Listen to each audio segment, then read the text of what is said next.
যথাযথ মর্যাদার মধ্য দিয়ে রাঙামাটিতে মধু পূর্ণিমা উদযাপন করছেন বৌদ্ধ ধর্মাবলম্বীরা। এ উপলক্ষে রাঙামাটি রাজবন বিহারে জড়ো হচ্ছেন অনেকে। এ নিয়ে আরও জানাতে সরাসরি যুক্ত হচ্ছেন সহকর্মী সৈকত রঞ্জন চৌধুরী। সৈকত, মধু পূর্ণিমা উপলক্ষে কি কি আয়োজন থাকছে, যারা বিহারে এসেছেন কি বলছেন, সব মিলে জানাবেন। সাথী জানেন যে বৌদ্ধ ধর্মাবলম্বীদের কাছে এই মধু পূর্ণিমা খুবই তাৎপর্যপূর্ণ একটি ধর্মীয় দিন এবং এই দিনটিকে তারা সকাল থেকেই বৌদ্ধ পতাকা উত্তোলনের মধ্য দিয়ে এবং একই সাথে নানা ধরনের বৌদ্ধ ধর্মীয় আচার অনুষ্ঠানের মধ্য দিয়ে দিনটি পালন করছে। আমি যদি প্রথমেই একটু বলে রাখি যে এই মধু পূর্ণিমাটা আসলে কিভাবে তৈরি হয়েছে এবং এটিকে অনেক সময় কিন্তু ভাদ্র পূর্ণিমা হিসেবেও কিন্তু বিবেচনা করা হয়ে থাকে।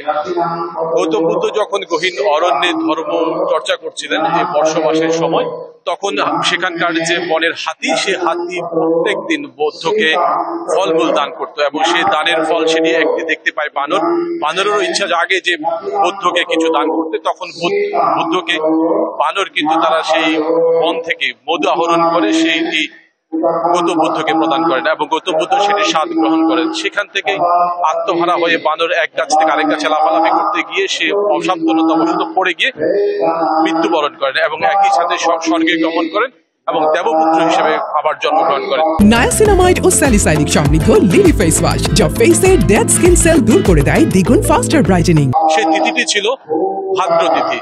সে যেহেতু মধু দান করেছিল এবং সেটি ভাদ্র তিথি ছিল, সেই পর থেকে কিন্তু এই ভাদ্র পূর্ণিমাটাকে মূলত মধু পূর্ণিমা হিসেবে বিবেচনা করা হয়ে থাকে এবং বৌদ্ধ ধর্মাবলম্বীদের কাছে এটি খুবই তাৎপর্যপূর্ণ।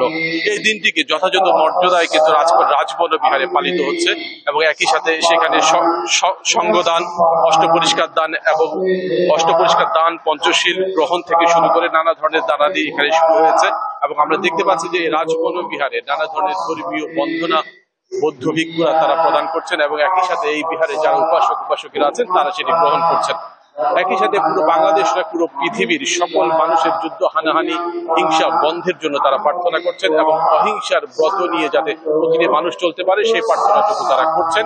আজকের এই মধু পূর্ণিমাকে কেন্দ্র করে অনেকটা ধর্মীয় আচার অনুষ্ঠানের মধ্য দিয়ে, ভাবগাম্ভীর্যের মধ্য দিয়ে দিনটি পালন করছেন এবং সকল প্রাণীর সুখ শান্তি কামনায় বৌদ্ধ ধর্মাবলম্বীরা এই দিনটি পালন করছেন।